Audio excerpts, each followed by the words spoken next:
మన వైజాగ్లో వారాహి అమ్మవారి టెంపుల్ ఉందని మీలో ఎంతమందికి తెలుసో కమెంట్ చేయండి. నేనైతే ఈరోజు వారాహి అమ్మవారి టెంపుల్కి వెళ్ళాను.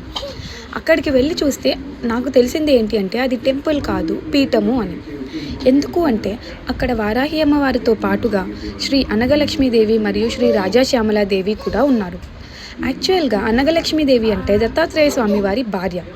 దత్తాత్రేయ స్వామికి స్వరూపంగా ఇక్కడ అనగలక్ష్మీదేవిని పూజిస్తారు. అనగలక్ష్మీదేవి హిస్టరీ ఏమిటంటే అనగలక్ష్మీదేవికి శ్రీ రాజాశ్యామలాదేవి మంత్రిగా మరియు వారాహిదేవి సైన్యాధ్యక్షురాలుగా వ్యవహరిస్తారు. మనకి ఎటువంటి కోరికలు నెరవేరాలి అన్నా మనం డైరెక్ట్గా అనగలక్ష్మీదేవిని కాకుండా ముందుగా రాజాశ్యామలాదేవిని వారాహిదేవిని పూజించాలి. రాజాశ్యామలాదేవిని పూజిస్తే మనకు ఉన్నటువంటి శత్రుపీడలు, మనకున్నటువంటి దోషాలు అటువంటివన్నీ పోతాయి. మన కోరికలు నెరవేరాలి అంటే వారాహి అమ్మవారిని పూజించాలి. పార్ట్ 2 కోసం మన ఛానల్ని సబ్స్క్రైబ్ చేసుకొని కమెంట్లో పార్ట్ 2 అని కమెంట్ చేయండి.